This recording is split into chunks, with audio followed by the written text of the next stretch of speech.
Hello friends, ఎలా ఉన్నారు? మీ అందరికీ తెలుసు, మన ఛానల్లో వ్యవసాయానికి సంబంధించి అన్ని అంశాలు అందిస్తున్నాను. అలాంటిది వాళ్ళ అన్నదాత సుఖీభావ గురించి మనం తెలుసుకుందాము. సొంత భూమి ఉన్న రైతులే కాదు, కౌలు రైతులకు అన్నదాత సుఖీభావ పథకం కింద సాయం చేయాలని ప్రభుత్వం నిర్ణయించింది. ఒక్కొక్క రైతు కుటుంబానికి 3 విడతల్లో 20,000 చొప్పున అందచేయనుందండి. పిఎం కిసాన్ కింద ఇచ్చే 6,000తో కలిపి ఈ మొత్తాన్ని జమ చేయనుంది. అటవీ భూములపై హక్కు కలిగిన ఎవరిని అర్హులుగా గుర్తించనుంది.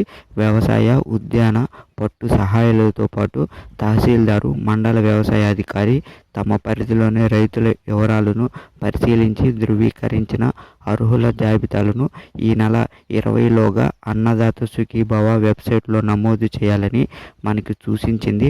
పథకం అమలుకు సంబంధించి వ్యవసాయ శాఖ తాజాగా మార్గదర్శకాలు అనేది విడుదల చేసింది. భర్త, భార్య, పిల్లలతో కూడిన కుటుంబ యూనిట్గా పథకం అమలు చేయనుంది. పిల్లలకు వివాహమైతే వారిని ప్రత్యేక యూనిట్గా పరిగణించి సాయం అందిస్తారు. వ్యవసాయ, ఉద్యాన, పట్టుకు సంబంధించిన పంటల సాగుదారులకు పథకం అనేది వర్తిస్తుంది. ఆర్థికంగా ఉన్నత స్థానాల్లో ఉన్న వారికి పథకము వర్తించదు. తాజా, మాజీ లోక్సభ, రాజ్యసభ సభ్యులు, ఎమ్మెల్యేలు, మంత్రులు, శాసన మండలి సభ్యులు, మేయర్లు, జడ్పీ చైర్పర్సన్లు తదితర రాజ్యాంగబద్ధ పదవులు నిర్వహించేవారు అర్హులు కాదు. కేంద్ర, రాష్ట్ర ప్రభుత్వ మంత్రిత్వ శాఖలు, కార్యాలయాలు, శాఖలు, ప్రభుత్వ రంగ సంస్థలు, స్థానిక సంస్థలు శాశ్వత ప్రాతిపదికన పనిచేసే వారికి పథకం వర్తించదు.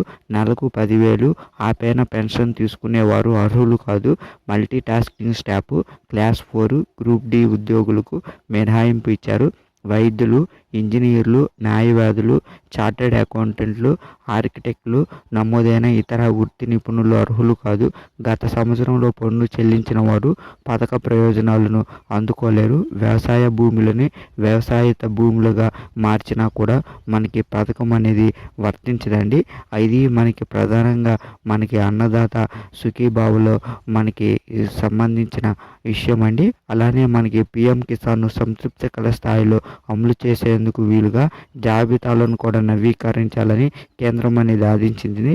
మే నెలాఖరులోగా ఈ జాబితాలను సిద్ధం చేయనున్నారు. చనిపోయిన వారి పేర్లు తొలగింపు, భూ రికార్డులకు అనుగుణంగా లబ్ధిదారుల నమోదు, రైతుల ఐడి కార్డు నంబర్లు, పెండింగ్లో ఉన్న ఆధారు, ఈకేవైసీ వివరాలు సరిదిద్దాల్సి ఉంది. గిరిజన సాగుతో సమన్వయం చేసుకుంటూ అటవీ హక్కుల చట్టము ఆదివాసీ గిరిజనులకు సంబంధించి అర్హులైన లబ్ధిదారులను ఎంపిక చేయాలని కూడా ఈ సందర్భంగా మనకి చెప్తుంది. ఈ విధంగా మనకి రాష్ట్ర ప్రభుత్వం చేయడంతో మన ఆంధ్రప్రదేశ్ పిఎం కిసాన్లో అత్యధిక అర్హుల జాబితాను మనకి రావడానికి అవకాశం ఉందండి. ఈ అన్నదాత సుఖీభావాకి సంబంధించి ఏదైతే విషయం ఉందో దాని గురించి మనం చెప్పుకున్నామండి. ఇది కనుక మీకు నచ్చితే మన ఛానల్ లైక్ చేయండి, అలానే సబ్స్క్రైబ్ చేసుకోండి friends. Thank you friends, thank you for all.